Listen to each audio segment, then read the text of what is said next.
Hi everyone, it's me, Raman, your IELTS trainer. Many students are afraid of the Part 2 section of the speaking examination, and I don't blame them. It's really difficult to speak for 2 minutes on a topic and also when the other person is not responding to you. And to add to it, most of the cue cards get changed after every 4 months, with 50% of the cue cards being replaced every April, September and December. So this means the students doesn't have any possibility of knowing what cue card is expected to come in the forthcoming examinations. But I have a solution to it. Even though most of the cue cards change after every 4 months, the language with that we need to answer these cue cards, they remain the same. This is what we are here today for. Today we will discuss the 9 types of cue cards that get repeated again and again and what the students can do to answer these cue cards effectively so that they end up gaining good score in the IELTS speaking examination. So the first type of cue card that can come in your speaking examination is describing an object. Now you can be asked questions like describe an object that you bought recently, or describe a gift that you have received recently, or an object that is produced in your area. Now the main problem with answering this type of cue card is the shortage of the lexical resource. Mostly the students doesn't have the required vocabulary to answer the objects properly. And to resolve this issue, what I advise is that the student should gather enough technical terms and the vocabulary to describe an object effectively. I'll give an example. A student decides to describe a mobile phone that he had. Now to describe a mobile phone, the technical details can be described like the configuration of the phone, the memory, the screen resolution, the camera quality. Now the second type of cue card is describing a person. Now the cue card can come describe your favorite person, describe an interesting old person you have met, describe a famous personality of your country. Now let's imagine you are sitting in a cafe and your friend asks you to describe your mother. How will you describe that? You will start by mentioning her age, like what she do, is she working or she's a housewife, and you will tell her qualities like she is a very pleasing personality or she is a great cook. So you will describe her qualities. So these are the adjectives which we use to describe a person. Now this is here when a student lacks. So my recommendation is to gather the list of adjective words which you can use to describe the personality. They can be positive as well as negative. What I suggest in this particular category is you can start by describing the physical features and then the adjectives which are used to describe the qualities and what are the things she do and how is your emotional connect with that person.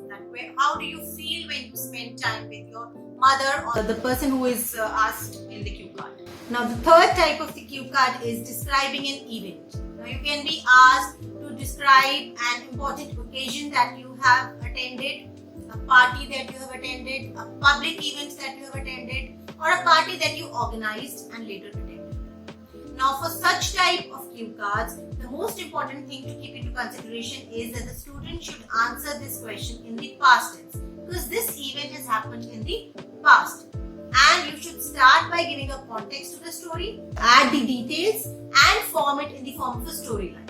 And also remember not to miss any sub-question that is being asked in the cue card. Now the fourth type of the cue card is describe an activity. Now you can be asked about your hobby, an activity that you like doing, an activity that you don't like doing, any school time activity which you used to perform, or an activity which you pursue to keep yourself fit and healthy. Now the most important thing for answering this cue card is the student should use the present tense. Many students start answering this question in the present continuous tense, which is wrong.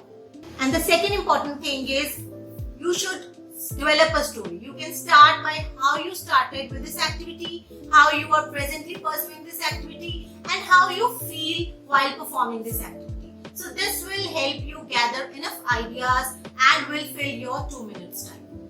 Fifth type of the cue card is describe a place. Now, place can be your favorite place, or a place you have visited recently, or a historical place that you have visited recently. So, while answering these type of questions, one should gather enough vocabulary related to places, cities, towns, buildings, and they should gather the phrases which are used to describe the buildings. Now, more facts that can be added to describe a building can be what is the type of the material that is being used in the construction of the building, how many floors the building have, and what other things that are included in the building. So, the student can describe the building in complete detail, and the students can also share some experience with that building. And last but not the least, the feeling, how they felt on viewing this building, or how they feel about that particular building. So again, the emotions and the vocabulary words related to feelings are involved in this particular type of cue card also. Now, the sixth type of the cue card is describe your favorite thing. Now, it can be a movie, it can be a book, it can be a piece of advertisement. So for these type of cue cards, the students needs to be prepared well in advance. And this is the only cue card where telling truth is not always the best idea. The plot of some of the movies can be very easy to describe. For example, the plot of, I think the plot of Titanic is very easy to describe. It may not be my favorite movie. So the student can choose that particular topic or that particular thing for which they have enough of the vocabulary and they can easily describe. And even if describing all this, the student finds himself short of ideas, then he can describe another favorite thing of the same category. It will also be considered in the cue card by the examiner.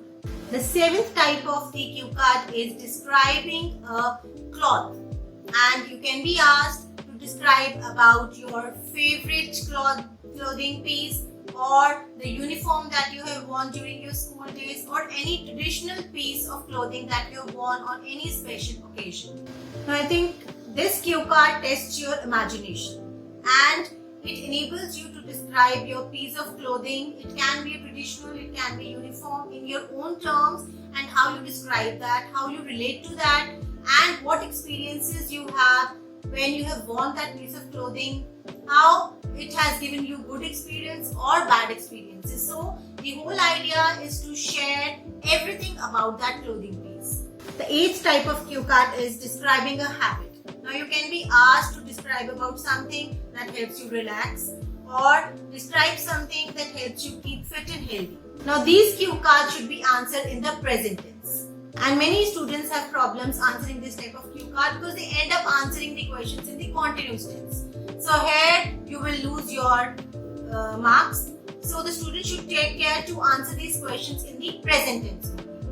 And another problem that students face in answering these type of cue cards is like they don't have enough ideas to answer this question. Now, to elaborate this particular topic, what the student can do is they can start off with how they started pursuing this activity in the past. Now, when they explain that, they should describe in the past tense. Now, how they are pursuing this activity in the present times, and how this activity helps you to keep them fit and healthy, and how they feel good about pursuing this activity. So the feelings and emotions again become a part of the cue card in this part also. The ninth type of cue card is describing a desire. Now, you can be asked like describe a language which you would like to learn in the future, or describe activity which you would like to perform in the future, or describe a vehicle you want to buy in the future. So these type of cue cards normally confuses the weaker students because it tests your imagination. They are hypothetical situations which you have not encountered in the past or in the present. So how to react to these questions? The most important thing is to decide upon what you want to describe. Suppose a cue card is describe a language which you want to learn in the future. Now, first of all, the students should decide upon a language and they have to justify it, why they decided on this particular thing, and what are their plans on achieving this particular thing, and how will they feel when they will achieve this particular thing. So these are the 9 types of cue cards, And I'm dead sure that if you prepare all these cue cards properly, then you will surely get more than 6.5 bands in your speaking examinations, considering the fact that your grammar and fluency is also right. I hope this video was useful for you. Please share and subscribe to my channel, and I will wait for your suggestions in the comment section. All the best for your upcoming exams. Thank you.